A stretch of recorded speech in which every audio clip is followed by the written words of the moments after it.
আসসালামু আলাইকুম। বাংলাদেশ বেতার খুলনা খবর পড়ছি বিলকিস আক্তার সিদ্দিকা। তিনবারের সাবেক প্রধানমন্ত্রী ও বিএনপি চেয়ারপারসন বেগম খালেদা জিয়ার আশু রোগ মুক্তি কামনা করে আজ বাদ জুম্মা দেশের সকল মসজিদে দোয়ার আহ্বান জানিয়েছে অন্তর্বর্তীকালীন সরকার। পাশাপাশি মন্দির, গির্জা ও প্যাগোডা সহ অন্যান্য ধর্মীয় উপাসনালয়ে সংশ্লিষ্ট ধর্মের রীতি ও আচার অনুযায়ী প্রার্থনার আহ্বান জানানো হয়। একই সঙ্গে দেশের সর্বস্তরের মানুষকে নিজ নিজ অবস্থান থেকে বেগম খালেদা জিয়ার রোগ মুক্তির জন্য দোয়া ও প্রার্থনার জন্য অনুরোধ করা হয়। এদিকে বেগম খালেদা জিয়ার আশু রোগ মুক্তি কামনায় গতকাল খুলনা মহানগরীর পশ্চিম বানিয়াকামার দারুল কুরআন মাদ্রাসায় এক দোয়া মাহফিল অনুষ্ঠিত হয়। খুলনা ২ আসনের বিএনপি মনোনীত প্রার্থী ও সাবেক এমপি নজরুল ইসলাম মঞ্জু এতে প্রধান অতিথি ছিলেন। দোয়া শেষে ছাত্রদের মধ্যে খাবার বিতরণ করা হয়। বিপুল সংখ্যক দলীয় নেতাকর্মী এ সময় উপস্থিত ছিলেন। এছাড়া বিএনপি চেয়ারপারসন বেগম খালেদা জিয়ার দ্রুত আরোগ্য ও পরিপূর্ণ সুস্থতা কামনা করে নগর ছাত্রদল এবং সদর উপজেলা ছাত্রদলের উদ্যোগে এক বিশেষ দোয়া মাহফিল গতকাল বাদ মাগরিব যশোর দারুল উলুম মাদ্রাসায় অনুষ্ঠিত হয়। মাদ্রাসার শিক্ষার্থীদের নিয়ে আয়োজিত এ মোনাজাতে দেশনেত্রী বেগম খালেদা জিয়ার আশু রোগ মুক্তি ও দীর্ঘ জীবন কামনা করা হয়। একই সঙ্গে দেশের শান্তি ও জনগণের কল্যাণ কামনা করে বিশেষ দোয়া করা হয়। জেলা ছাত্রদলের ভারপ্রাপ্ত সভাপতি, সাধারণ সম্পাদক, নগর ছাত্রদলের আহ্বায়ক ও সদস্য সচিব সহ অন্যান্য নেতৃবৃন্দ এ সময় উপস্থিত ছিলেন। অপরদিকে মেহেরপুর জেলা শ্রমিক দলের উদ্যোগে বিএনপি চেয়ারপারসন বেগম খালেদা জিয়ার রোগ মুক্তি কামনায় এক দোয়া মাহফিল গতকাল বাস টার্মিনালের ২য় তলায় অনুষ্ঠিত হয়। জেলা শ্রমিক দলের সভাপতিত্বে শ্রমিক দলের নেতৃবৃন্দ এ সময় উপস্থিত ছিলেন। সাতক্ষীরার দেভাড়া উপজেলার আশকারপুরে শহীদ মোহাম্মদ আসিফ হাসান মিনি স্টেডিয়াম এবং জুলাই শহীদ আসিফ হাসান ভবন সংস্কার ও উন্নয়ন কাজের গতকাল আনুষ্ঠানিক উদ্বোধন করা হয়েছে। যুব ও ক্রীড়া মন্ত্রণালয়ের উপদেষ্টা আসিফ মাহমুদ সজীব ভূঁইয়া জেলা প্রশাসকের সম্মেলন কক্ষে ভিডিও কনফারেন্সের মাধ্যমে প্রধান অতিথি হিসেবে যুক্ত হয়ে এর উদ্বোধন করেন।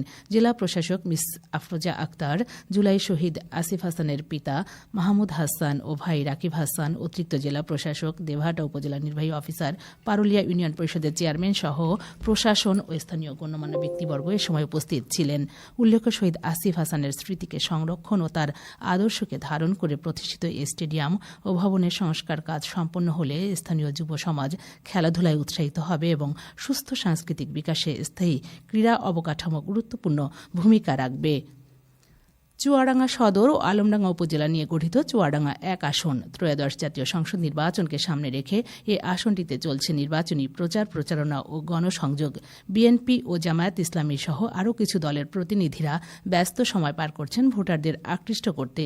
চুয়াডাঙ্গা ১ আসন নিয়ে শুনুন আমাদের জেলা সংবাদদাতার পাঠানো একটি বিশেষ প্রতিবেদন।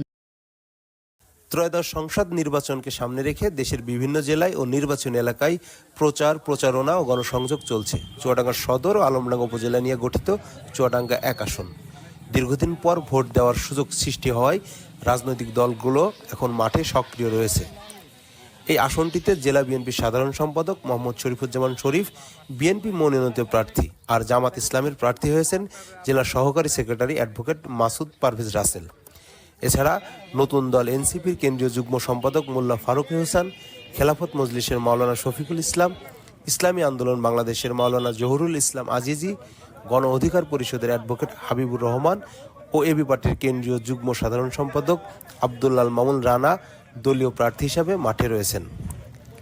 আসন্ন নির্বাচনে মূল প্রতিদ্বন্দ্বিতা হবে ২ সাবেক মিত্রদল বিএনপি ও জামাত ইসলামীর মধ্যে। বিএনপি প্রার্থী মোহাম্মদ শরীফুজ্জামান শরীফ তার নির্বাচনী ভাবনা তুলে ধরে বলেন, চুয়াডাঙ্গা থেকে যদি আমি সংসদ সদস্য হতে পারি, আমি প্রথম যে কাজগুলো করবো সেটা বাইপাস সড়কের এখানে আমি একটি কৃষি বিশ্ববিদ্যালয় করতে চাই। এখানে যেহেতু আমাদের এখানে বেসরকারি বিশ্ববিদ্যালয় নাই এবং ভালো শিক্ষার মানের কোনো কিছু নাই, সেজন্য আমরা একটা বেসরকারি বিশ্ববিদ্যালয় করতে চাই, করে আমাদের এই চুয়াডাঙ্গার মানুষের উন্নয়ন করতে চাই।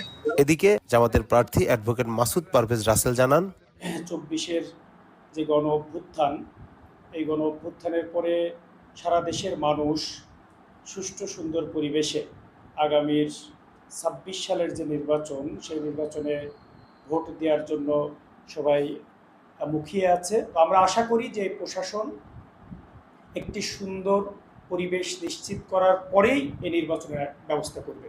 চুয়াডাঙ্গা ১ আসনের ২ উপজেলায় ভোটার রয়েছে ৫,০৭,৪৮১ জন। এর মধ্যে পুরুষ ২,৫১,০০০, 971 জন, মহিলা ভোটার 2,55,503 জন। 2024 সালের জুলাই বিপ্লবের পর কেমন প্রার্থীকে ভোট দিতে চান সে বিষয়ে সাধারণ মানুষ তাদের মতামত ব্যক্ত করেছে। এ প্রসঙ্গে 2 জন সাধারণ ভোটার জানালেন, আমরা যাকে ভোট দেবো সে হচ্ছে কি যে মাদক মুক্ত, সন্ত্রাস মুক্ত, চাঁদাবাজ মুক্ত, হাট দখল করছে, এসব মানুষকে আমরা ভোট দেবো না। আমরা সৎ যোগ্য ব্যক্তি যে তাকে আমরা ভোট দেবো। চুয়াডাঙ্গা এলাকায় যারা প্রতিনিধি হবে বা এমপি হবে তারা যেন এই চুয়াডাঙ্গার একটু ভালো কাজ করে। প্রত্যেক জেলায় যারা এমপি হয় যেন যার যার জেলায় সে যেন একটু ভালো কাজ করে। মানুষের জলবদ্ধতা, মানুষের দুর্ভোগ, রাস্তাঘাট, মানুষের যে অসুবিধা হয় সেগুলো যেন একটু ভালো করে, এটাই তো আমরা চাই। আমরা তো সাধারণ মানুষ, এই দলেরই হোক সে, যে আসবে আমরা সবার পক্ষে, যে আসবে একজনকে ভোট দেবো, যে আসবে তাই যেন ভালো কাজ করে, এটাই আমাদের আশা। প্রচার প্রচারণা, গণসংযোগ আর উঠান বৈঠকে ব্যস্ত সময় পার করছেন প্রার্থীরা। সামনে নির্বাচনের দিন যত ঘনিয়ে আসবে ততই প্রচার প্রচারণা বৃদ্ধি পাবে আর পাল্টে যাবে চুয়াডাঙ্গা 1 আসনের রাজনৈতিক সমীকরণ। চুয়াডাঙ্গা থেকে হুসাইন মালিক, বাংলাদেশ বেতার, খুলনা। খেলার খবর ফুটবল। খুলনা সরকারি ব্রুজেলাল কলেজ মাঠে বার্ষিক আন্তঃবিভাগ ফুটবল টুর্নামেন্টের গতকালের ফাইনাল খেলায় ডিগ্রি পাস কোর্স 2-1 গোলে ব্যবস্থাপনা বিভাগকে পরাজিত করে চ্যাম্পিয়ন হয়েছে। কলেজের অধ্যক্ষ প্রফেসর সাইফুল ইসলাম প্রধান অতিথি হিসেবে বিজয়ীদের মধ্যে পুরস্কার বিতরণ করেন। সবশেষে আবহাওয়া। আজ বেলা 1টা পর্যন্ত পূর্বাভাসে বলা হয়েছে অভ্যন্তরীণ নদী বন্দরগুলোর জন্য কোনো সতর্কবাণী নেই এবং কোনো সংকেত দেখাতে হবে না। খবর শেষ হলো। আমাদের পরবর্তী খবর প্রচারিত হবে দুপুর 12টা 10 মিনিটে বাংলায়।